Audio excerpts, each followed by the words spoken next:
मैं समझता हूँ बेइज्जत सियासी कारकुन के बड़ी बसीरत बड़ी समझ बूझ से ये कह रहा हूँ, वक्त आ गया है कौम अपने आप को तैयार करे, अपने लीडर के लिए हमने निकलना है पुरअमन तौर पे। और इंशाल्लाह इमरान खान साहब रिलीज होंगे, इमरान खान साहब रिलीज होंगे।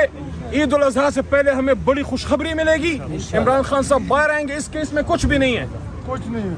आज जज साहिबान ने तनबीह की है प्रोसिक्यूशन को कि अगर आपके पास कुछ नहीं है और अपना केस स्टार्ट नहीं करना चाहते, हम सजा सस्पेंड कर देते हैं।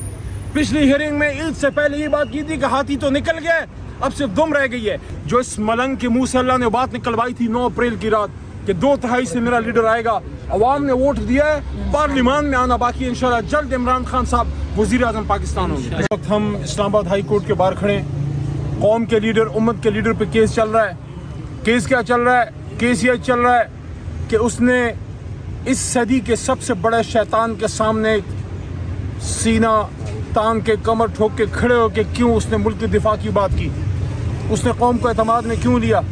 इमरान खान साहब का गुनाह यह है कि उसने कौम को बताया उस बैन अल-अक़वामी साजिश मुदाखलत या जो भी आप उसको कहें, जिसके बुनियाद पे ला इलाहा इल्लल्लाह मुहम्मदुर रसूलुल्लाह के नाम पे बना हुआ मुल्क, उसकी हुकूमत की तब्दीली के अहकामात अमरीका से आए।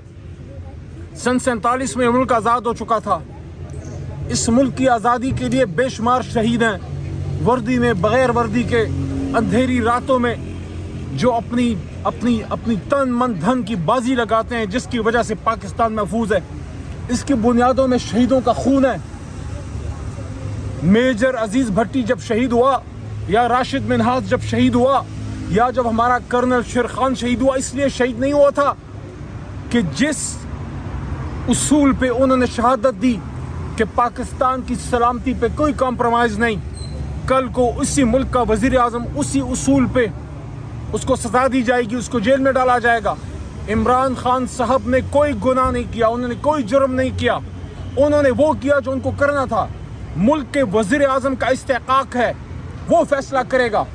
22 करोड़ आवाम का नुमाइंदा वजीर आज़म फैसला करेगा कि नेशनल इंटरेस्ट क्या है। काबीना से मशवरा किया, नेशनल सिक्योरिटी कमेटी का इजलास बुलाया और उसके बाद कौम का एतमाद में लिया कि जब तक इमरान खान वजीर आज़म पाकिस्तान है, जब तक वो होगा, पाकिस्तान की पाक सरजमीन के फैसले ये इस्लामाबाद के वजीर आज़म हाउस में और ये पार्लियामेंट हाउस में होंगे। पाकिस्तान के फैसले इस्लामाबाद में होंगे, पाकिस्तान के फैसले लंदन या अमेरिका में नहीं होंगे। ये है बाकी, ये है बुनियादी उसूल, ये है बुनियादी बात जिस पे इमरान खान साहब को सजा दी गई, जो उनको जेल में रखा गया है। ये नुकसान इमरान खान का काम और इस कौम का ज़्यादा है। कौम के लीडर को एक आदमी है इस वक्त, या आप देख रहे हैं नोशकी में क्या हुआ। जो पंजाबी को शहीद किया गया, पंजाबी नहीं, वो पाकिस्तानी है। वो पाकिस्तानी पहले है, फिर कोई पश्तून है, फिर पंजाबी है। ये पंजाबी को पश्तून से कौन मिला सकता है? ये उर्दू स्पीकिंग को सिंधी से कौन मिला सकता है? ये पूरे पाकिस्तान को एक कौन कर सकता है? एक आदमी कर सकता है। इमरान खान एक जमात कर सकती है, तहरीक इंसाफ।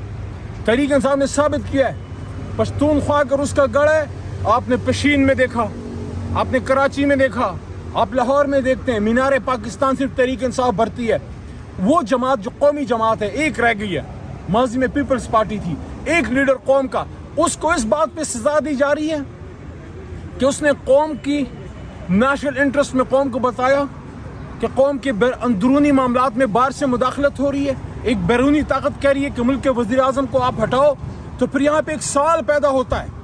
जिस अदालत में जिस सज़ा जो इमरान खान साहब को दी गई, जो तेज़ी में दी गई, मैं बड़ी जिम्मेदारी से पूछना चाह रहा हूँ कि नेशनल सिक्योरिटी कमेटी के सामने इमरान खान साहब ने साइफर का मामला रखा, और नेशनल सिक्योरिटी कमेटी जिसमें उस वक्त के वजीर आज़म, उस वक्त के डिफेंस मिनिस्टर, उस वक्त के इंटीरियर मिनिस्टर, उस वक्त के आर्मी चीफ, उस वक्त के DGI, उस वक्त के तमाम जिम्मेदारान और सेक्रेटरी इंटीरियर सब मौजूद थे। क्या उस अदालत ने जिसने ये केस चलाया उसने हिम्मत दिखाई? बुलाना चाहिए था। फिर अगर आपने मुल्क के वजीर आज़म पे साइफर के मामले में मुल्क से गद्दारी या सीक्रेट आउट करने की बात रखी, तो फिर आप में हिम्मत होनी चाहिए थी। आप बुलाते उस वक्त के आर्मी चीफ को, आप बुलाते उस वक्त के DGI को, पूछते उनसे कि क्या उनकी भी ये राय है, क्या वो भी ये समझते हैं اور اگر وہ یہ سمجھتے تھے تو پھر کیا انہوں نے اس نیشنل سیکورٹی کمیٹی کی میٹنگ میں آبجیکشن کیا کہ مسٹر پرائم منسٹر آپ کو سائفر پہ بات نہیں کرنی چاہیے, یہ نیشنل سیکورٹی کے خلاف ہے؟ نہیں, وہ سب ایک پیج پہ تھے. جب نیشنل سیکورٹی, یہ بڑی امپورٹنٹ بات میں کر رہا ہوں, آج تک شاید میڈیا میں کسی نے یہ بات کرنے کی ہمت نہیں کی کہ اس نیشنل سیکورٹی کمیٹی نے جب اعلامیہ جاری کیا کہ ڈیمارش کیا جائے امریکہ کے سفیر کو کہ آپ نے ہمارے اندرونی معاملات میں کھلم کھلا مداخلت کی ہے, تو وہ فیصلہ, وہ اعلامیہ صرف عمران خان وزیر اعظم پاکستان کا نہیں تھا, وہ نیشنل سیکورٹی کمیٹی کا تھا, جس میں اس وقت کے ڈیفنس منسٹر تھے, اس وقت کے ڈیفنس سیکرٹری تھے, اس وقت کے انفارمیشن منسٹر تھے, اس وقت کے منسٹر انٹیریئر تھے, اس وقت کے سیکرٹری انٹیریئر تھے, اس وقت کے آرمی چیف تھے, اس وقت کے DGI تھے. کیا ان سب پہ پھر آپ کو کیس نہیں کرنا چاہیے تھا؟ پھر سب پہ کیس کرے نا. پھر عمران خان صاحب کو کیوں ٹارگٹ کیا جا رہا ہے؟ لیکن کوئی بات نہیں ہے, ہر دور میں ٹیپو سلطان کھڑا ہوا ہے, اس ٹیپو سلطان کو ہم سائڈ لائن نہیں ہونے دیں گے. 25 کروڑ عمران خان کے ساتھ ہے انشاءاللہ. عید الفطر تک ٹائم تھا, ہم نے صبر سے کام لیا ہے. ایک ایک دن قوم کے صبر کو آزمایا جا رہا ہے. میں سمجھتا ہوں بعزت سیاسی کارکن کے بڑی بصیرت, بڑی سمجھ بوجھ سے یہ کہہ رہا ہوں, وقت آ گیا ہے قوم اپنے آپ کو تیار کرے. اپنے لیڈر کے لیے ہم نے نکلنا ہے پرامن طور پہ, اور انشاءاللہ عمران خان صاحب ریلیز ہوں گے. عمران خان صاحب ریلیز ہوں گے.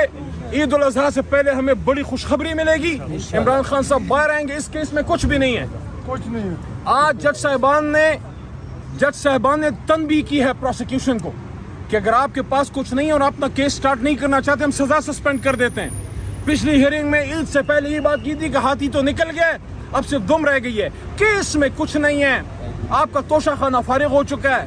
پاکستان کی نہیں, اسلام کی تاریخ میں 1500 سال میں ہمیشہ زنا پہ سزا دی جاتی تھی. یہ پہلا مسلمان ہے جس کو لا الہ الا اللہ محمد الرسول اللہ کے نام پہ بنے ہوئے ملک میں زنا پہ نہیں, نکاح پہ سزا دی جا رہی ہے. نکاح پہ اس پہ کیس چل رہا ہے. نکاح پہ اس کو, کیا پاکستان میں, اسلامی جمہوریہ پاکستان میں جو کلمے کے نام پہ بنا ہے, کیا اس میں اب نکاح جو ہے یہ سزا کے قابل ایک عمل بن گیا ہے؟ کیا نکاح جو سنت ہے, سنت نبی صلی اللہ علیہ وسلم ہے, اس پہ آپ سزائیں دیں گے؟ تو کسی کیس میں کوئی دم نہیں ہے, کچھ نہیں ہے ان کے پاس. انشاءاللہ عمران خان صاحب بری ہوں گے, اور بہت جلد جو اس ملنگ کے منہ سے اللہ نے بات نکلوائی تھی 9 اپریل کی رات کہ 2/3 سے میرا لیڈر آئے گا, عوام نے ووٹ دیا ہے, پارلیمان میں آنا باقی. انشاءاللہ جلد عمران خان صاحب وزیر اعظم پاکستان ہوں گے. اچھا علی محمد صاحب یہ بتا دیں, ایک طرف تو تحریک انصاف چیف جسٹس سے استعفے کا مطالبہ کرتی ہے, ہائی کورٹ کے چیف جسٹس سے, سپریم کورٹ کے, دوسری طرف آپ ان سے انصاف کی توقع کرتے ہیں کہ یہ آپ کو انصاف دیں گے؟ بیرسٹر گوہر جو چیئرمین تحریک انصاف ہیں اس وقت, انہوں نے چیف جسٹس پاکستان سے استعفے کی ڈیمانڈ نہیں کی. جس کسی نے کی اس کا ذاتی فیل ہو سکتا ہے. اس وقت ہم یہاں اپنا کیس لڑ رہے ہیں اور پوری توجہ عمران خان صاحب کے کیس پہ. لیکن رؤف حسن تو جنرل سیکرٹری ہیں, وہ تو متعدد بار پریس کانفرنس کر چکے ہیں اور مطالبہ کر چکے ہیں چیف جسٹس کے. انشاءاللہ ہم پر امید ہے کہ انصاف ہوگا اور عمران خان صاحب دوبارہ وزیر اعظم بنیں گے. سر یہ جنرل سیکرٹری صاحب نے بھی کہا تھا, عمر ایوب صاحب نے بھی استعفے کا کہا تھا. فی الحال استعفے کی ڈیمانڈ نہیں ہے.